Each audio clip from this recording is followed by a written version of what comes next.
Propaganda, a tool that has been used to influence public opinion for thousands of years. It is used by every country and every person, advertising not only products and services, but beliefs and ideals as well.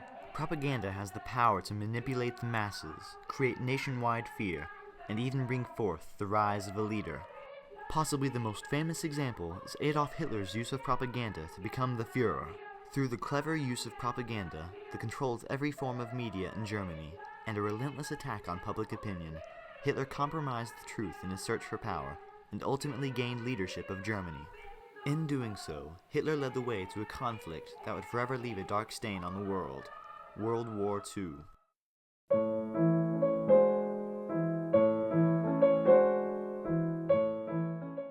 The rise of Hitler and the Nazi Party was greatly influenced by the social and economic circumstances of Germany after World War I. The hard times following the Great War left the German public discontent and searching for a solution. The terms of the 1919 Treaty of Versailles were insulting and frustrating to the German public, calling for mass war reparations and loss of lands. The Hated War Guilt Clause, Article 231, placed the full blame of World War I on Germany. Hyperinflation, the increase in the price of goods and a decrease in the value of money, led to a devastating economic crisis. The stock market crash on October 19, 1929, only amplified the economic emergency. The German economy had been built on a vulnerable foundation of foreign capital and collapsed with the American market. Banks failed and workers were laid off. The society of Germany was desperate.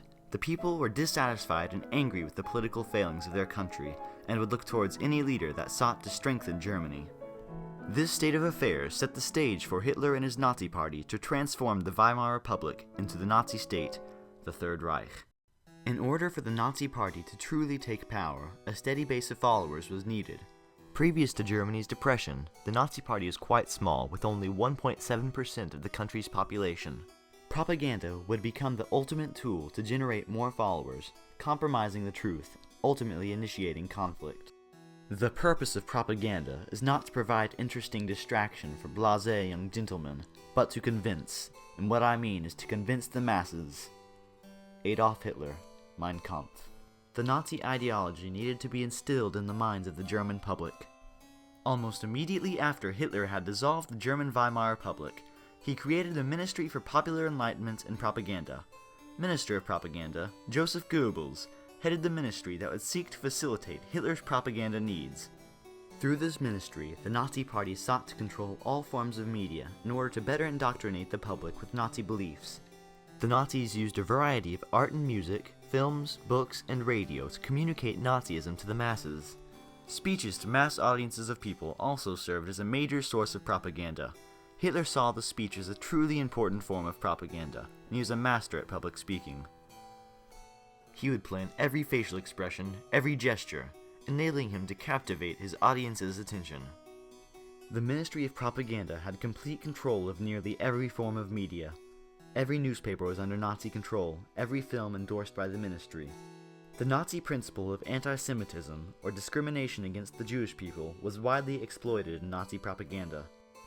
One of the most well-known pieces of anti-Semitic literature was called Der Giftpilz, or The Poisonous Mushroom, a book published by Julius Streicher, leader of the Nazi newspaper Der Stürmer. This was a short story aimed towards children and was occasionally used in the school system. The story begins with a mother teaching her son how to distinguish an edible mushroom from a poisonous one. She goes on to make the analogy that people are like mushrooms. Some are pure and friendly, while others, like the Jews, are poisonous to society. The story concludes by reinforcing the importance of recognizing the Jewish poison mushroom. Hitler also reached out to children through their schooling. The Nazi Party had almost complete control of the school system during its rule. A book commonly used in the education of many young students was titled The German National Catechism. This book describes the supposed purity of the German race and the filth of the Jewish race. It clearly points to the Jew as the true enemy of Germany, blaming the Jews for the collapse of Germany in 1918 and the corruption of the German people and art. Material like this gained the Nazi Party support from the youth of the country, creating the infamous Hitler Youth. And so it was a youth thing, and so it was vibrant, alive, and it was impressive. Hitler, knowing the importance of children as supporters of the future, greatly supported these endeavors. Film and radio were also crucial to the Nazi objective of controlling public opinion. For the first time in history, these brand new technologies were being used for propaganda. Radio allowed the Nazis to control the news. Nazi propaganda, like all good propaganda, was usually based in truth, but gave only the information that would force the public to form a certain opinion. For instance, when Germany won a battle, the radio would glorify the victory, speaking of the bravery and strength of the German people.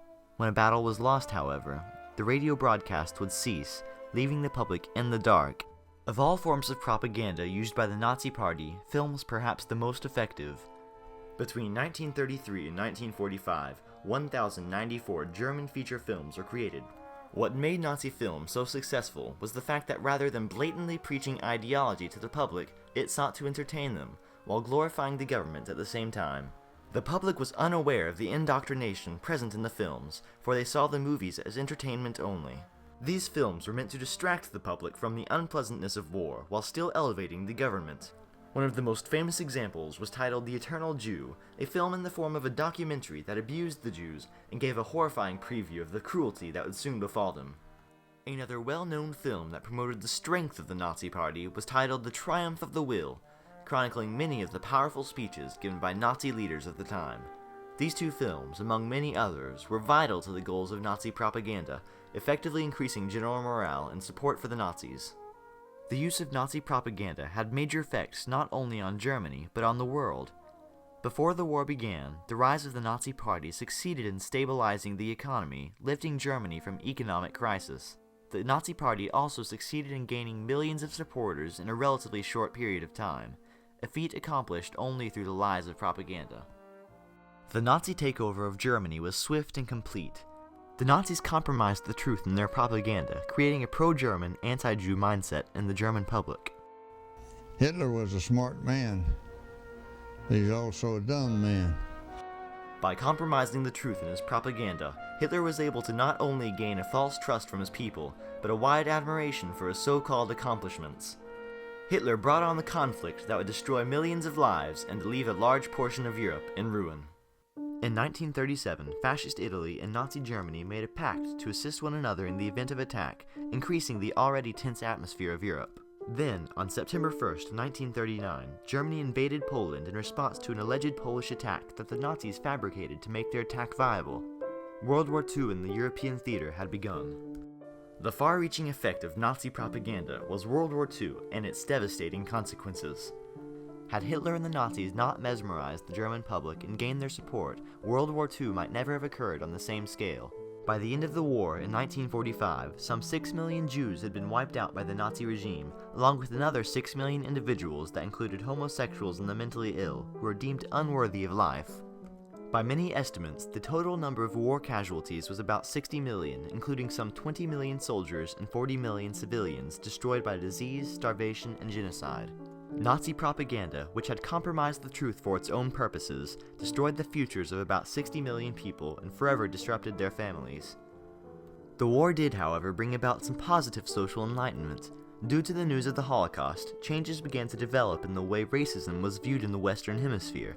While racism still existed, many people began to openly oppose discrimination against different races. World War II also changed the world of international politics. The failing League of Nations was dissolved, and the United Nations, an organization that exists today, was formed in order to foster stronger international relations and bring relief to the oppressed.